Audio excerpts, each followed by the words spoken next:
Hello friends, it's going to be a fairly short but hopefully sweet one today.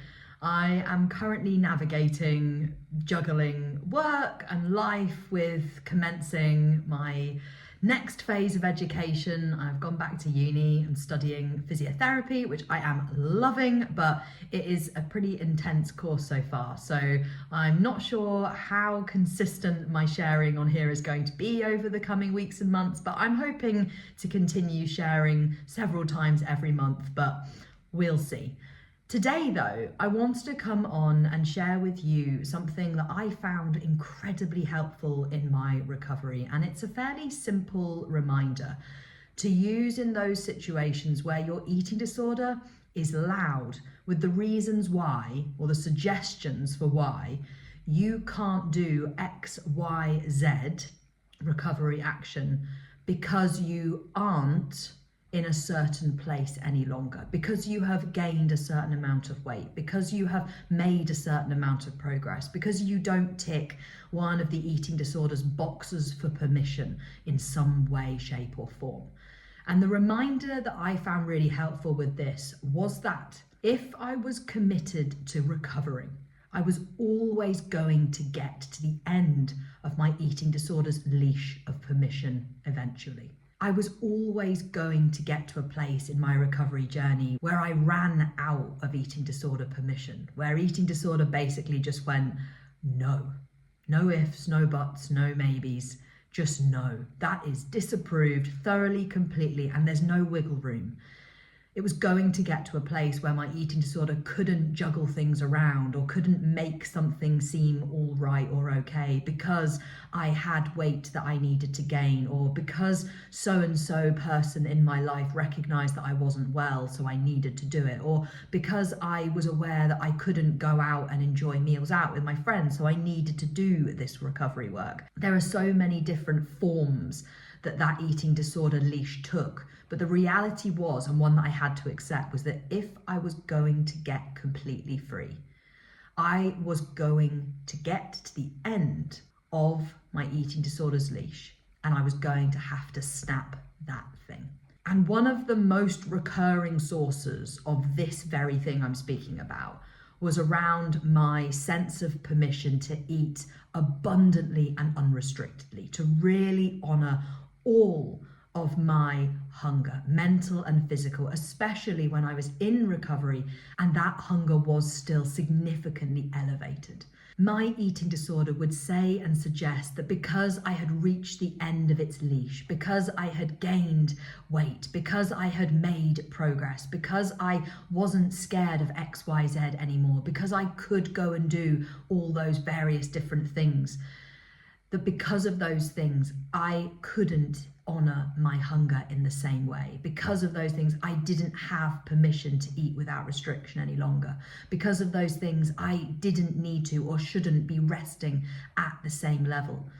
This was something that really came up for me loudly.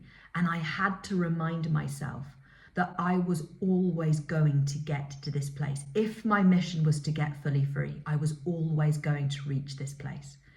And when we think about it in terms of the nutritional rehabilitation process, I was always going to get to a place in my restoration project where the walls and the roof and the foundation of my house was doing pretty well, was moving in the right direction.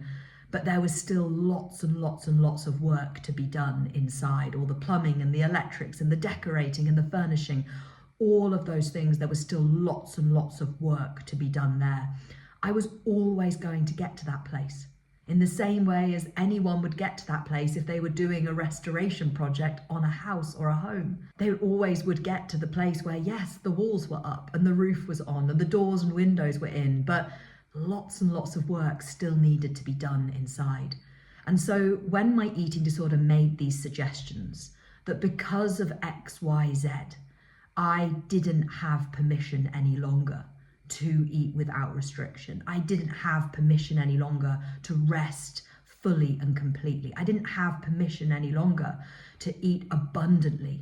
Whenever eating disorder made those suggestions, I brought myself back to this fact and this truth, and I reminded myself that if I was ever going to get fully free, fully recovered, then I needed to snap that leash, and I needed to stand firm in the fact and truth that I had permission within me to do the things that I needed to do. I had permission to eat without restriction. I had permission to listen to my body. I had permission to rest unconditionally. I had that permission, and I had to hold tight to that truth, and I had to march boldly in the opposite direction to where that leash had broken from. I had to continue to do all of the things that I needed to do. I had to allow my body to fully nutritionally rehabilitate. I had to allow my brain to fully neurally rewire. And I had to remind myself, whenever eating disorder made suggestion to the contrary of this, that if I got honest, if I ever chose to listen to that, it was only ever going to leave me stuck living in and with an eating disorder. And so I had to shine a light on the reality of the situation. I had to get honest with myself about that eating disorder and its BS showing up.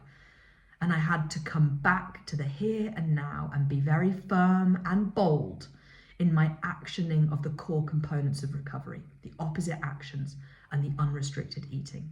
So I encourage you, if or when you notice your eating disorder making these suggestions of non-permission, or if or when you notice yourself coming to the end of an eating disorder leash, come back to this reminder.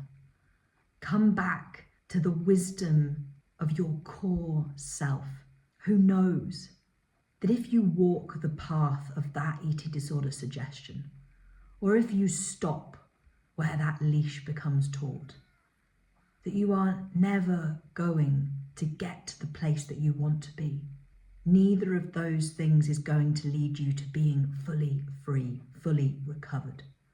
So recognize that, and then shift your spotlight of attention and your actions in the opposite direction. Shift them towards the pathway that serves you, to the behavior choices and the actions that are going to take you in the opposite direction to your eating disorder. Choose to do the thing right here, right now, today, that snaps that leash, and refuse to stop short of your goal. Full recovery is possible. Full freedom from an eating disorder is possible. You deserve that place. You deserve that freedom. So go right now and be bold. Snap the leash and action your unconditional permission. You've got this.